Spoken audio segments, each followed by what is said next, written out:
అంటే 65,000 కోట్ల రూపాయలు అప్పు చేసింది ఇవాళ కాంగ్రెస్ ప్రభుత్వం. చేసింది ఏందయ్యా అంటే 2 నెలల నుంచి ఆసరా పెన్షన్ రాలేదు, రైతు భరోసా డబ్బులు 3 నెలలైనా ఇంతవరకు రాలేదు, ఫీజు రియంబర్స్మెంట్కు 1 పైసా ఇచ్చింది లేదు. పాపం ఎస్సీ ఎస్టీ పిల్లలు ప్రైవేట్ స్కూళ్ళలో చదువుకునేటువంటి పథకం, దానికి ఈరోజు 1 రూపాయి ఇచ్చినటువంటి పరిస్థితి లేదు. సంక్షేమ హాస్టళ్లలో పనిచేస్తున్నటువంటి కార్మికులకు 8 నెలల నుంచి జీతాలు ఇచ్చిన పరిస్థితి లేదు. పరిపాలన అంతా అస్తవ్యస్తం చేసిండ్రు. గ్రామ పంచాయతీలకు మున్సిపాలిటీలకు నయా పైసా కూడా మీరు ఇచ్చినటువంటి పరిస్థితి లేదు. గ్రామ పంచాయతీలు కూనరిల్లిపోతూ ఉన్నాయి. చివరికి పంచాయతీ సెక్రటరీలు మేము మాస్ లీవ్ పెడతాము, మాతో అయితలేదు అని చెప్పి పంచాయతీ సెక్రటరీలు మాస్ లీవ్ అప్లై చేస్తున్నారు. ఎందుకు? మీరు 1 రూపాయి ఇవ్వకపోతే బ్లీచింగ్ పౌడర్కో, దోమల మందుకో, గడ్డి మందుకో, బుగ్గలు పోతే బుగ్గలు వేయడానికో, ట్రాక్టర్ల డీజిల్కో, సఫాయి కార్మికుల జీతాలకు తమ సొంత డబ్బుల నుంచి పెట్టి 1,00,000 2 లక్షలు అప్పు అయిపోయి ఇక మేము పెట్టలేము, మా అప్పులు ఎక్కువైపోయినాయి, ఈ ఉద్యోగం మేము చేయలేము అని మాస్ లీవ్లో ఉద్యోగులు పోయే పరిస్థితి వచ్చింది. దాని సంగతి మాట్లాడారు. 5 డిఏలు పెండింగ్లో ఉన్న ప్రభుత్వ ఉద్యోగులకు 1 డిఏ ఇయ్యలే. మీరేం చెప్పినారు ఆ రోజు? రాగానే మా ప్రభుత్వం రాగానే డిఏలు ఇస్తామన్నారు. 9 నెలలైంది, 1 డిఏ ఇయ్యలేదు. తక్షణమే ఉద్యోగస్తులకు 5 డిఏలు పెండింగ్లో ఉన్నాయి, వాటిని రిలీజ్ చేయాలని చెప్పి మేము డిమాండ్ చేస్తున్నాం. ఉద్యోగుల గురించి మాట్లాడవు.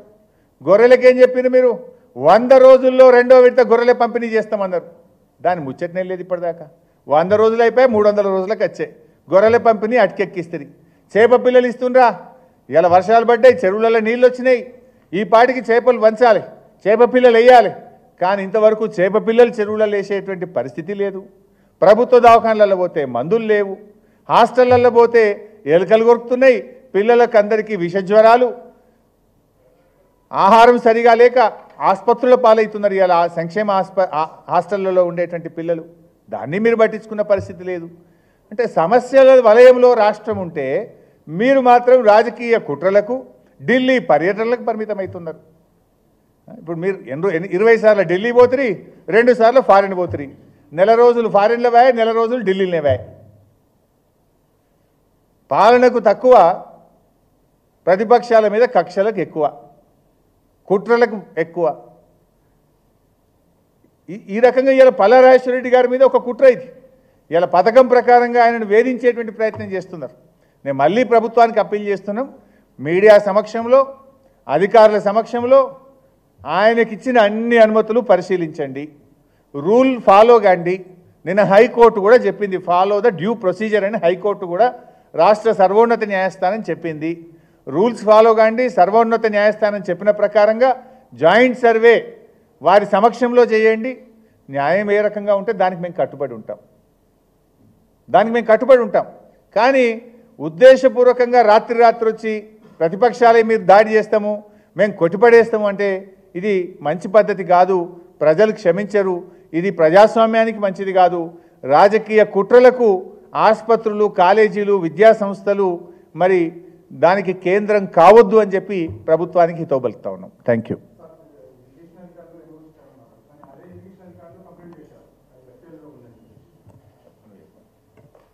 అందరికీ నమస్కారం. ఇప్పటికే నా మీద కేసుల మీద, అదేవిధంగా విద్యా సంస్థల మీద అన్ని విషయాలు కూడా గౌరవ హరీష్ రావు గారు చెప్పారు. నేను ఒక 2 విషయాలు మాత్రం చెప్పదలుచుకున్నా.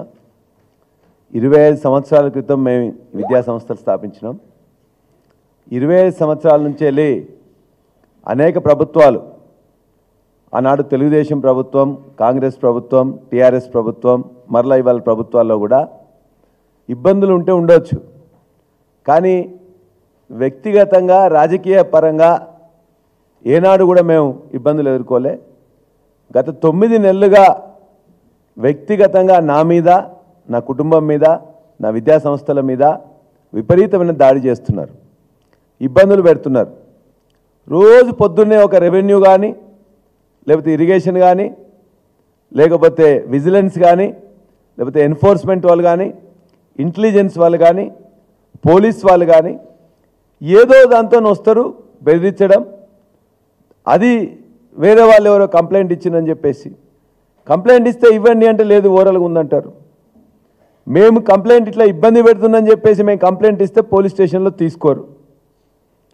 ఇతరులు కంప్లైంట్ చేస్తున్నారని చెప్పేసి మా దగ్గరికి మాత్రం వచ్చి ఇబ్బంది పెడుతుంటారు. కాబట్టి 9 నెలల్లో నా మీద కానీ నా విద్యా సంస్థల మీద కానీ జరిగిన దాడి 25 సంవత్సరాలు ఎప్పుడు జరగలే. ఇది సరైనది కాదని చెప్పి నేను భావిస్తున్నా. ఇవాళ విద్యా సంస్థలున్నాయి, బాగుంటే విద్యార్థులకు సేవ అందుతే మంచి క్వాలిటీ ఎడ్యుకేషన్ ఉంటే వస్తారు తప్ప ఇవాళ బీఆర్ఎస్ పార్టీ అనో పల్లరాజేశ్వరరెడ్డి ఎవరు చేరరు. ఇవాళ రాష్ట్రంలో NIRFలో 5వ ర్యాంకులో వచ్చిందంటే అక్కడున్న క్వాలిటీ ఎడ్యుకేషన్ ఇస్తున్నాం కాబట్టి వచ్చింది తప్ప మరొకటి కాదు. ఇవాళ మెడికల్ కాలేజీ కూల్స్తామని చెప్పేసి ఏదైతే వాళ్ళు ప్రయత్నం చేస్తున్నారో దానికి సంబంధించిన నీటిపారుదల శాఖ, రెవెన్యూ శాఖ, కలెక్టర్ గారు, HMDA గారు అందరూ పర్మిషన్లు ఇచ్చిన తర్వాతనే ఆ యొక్క భవన నిర్మాణాలు చేపట్టినాం. అది కంప్లీట్ అయింది. ఇవాళ నీటిపారుదల శాఖ వాళ్ళే మాకు ఇచ్చారు. ఆ నీటిపారుదల శాఖ వాళ్ళు వచ్చి నిన్న కేసు పెట్టారు. ఆ కేసులో వాళ్ళు ఎక్కడ కూడా ఏం చెప్పలే. కేసులో ఏం పెట్టారు, ఇంత ఎక్స్టెంట్ నేను జరిగినాను కానీ, లేకపోతే ప్రభుత్వ భూమి లేకపోతే చెరువు భూమిలో నేను వచ్చిందని కూడా అక్కడెక్కడ మెన్షన్ చేయలే. అనురాగ్ ఇన్స్టిట్యూషన్స్ బఫర్ జోన్లోకి వచ్చినాయని చెప్పి చెప్తున్నారు. వస్తే ఎంత వచ్చినాం, ఒక స్కెచ్ మ్యాప్ ఇవ్వండి, లేకపోతే ఎన్ని అడుగులు జరిగినావో చెప్పండి. 2017లో నేను తీసుకున్న తర్వాత ఇవన్నీ కట్టడాలు మొదలుపెట్టినాం కదా, ఈ 8 సంవత్సరాలు మరి ఏం చేశారు? కాబట్టి వారు చెప్పిన విధంగానే ఎక్కడైతే హద్దులు నిర్ణయించిందో ఇవాళ నా భూమిలో మాత్రమే నేను కట్టుకున్నాను.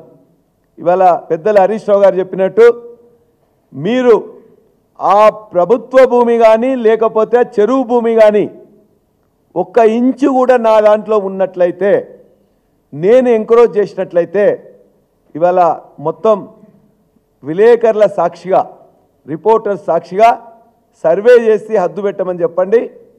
అప్పుడే ఆ జేసీబీలు, బుల్డోజర్లు పెట్టి వారి సమక్షంలోనే నేను కొట్టేస్తా. ఏదన్నా వారికి ఇవాళ డిక్లేర్ చేసినట్లయితే వాళ్ళు ఒక సర్వే చేసి అది నోటిఫై చేసి దాని ప్రకారం నేను జరిగినా అని చెప్పేసి ఒక అధికార పత్రంగా వారి దగ్గర ఏమన్నా ఉన్నట్లయితే దాని ప్రకారం ఖచ్చితంగా నేను ఎంత జరిగితే ఎక్కడ జరిగినా ఏమున్నా కూడా అది మెడికల్ కాలేజ్ అయినా హాస్పిటల్ అయినా దాన్ని 5 నిమిషాల్లో 10 నిమిషాల్లో నేను టైం నాకు ఇచ్చినట్టయితే ఖాళీ చేయించి నేను కొట్టేస్తా.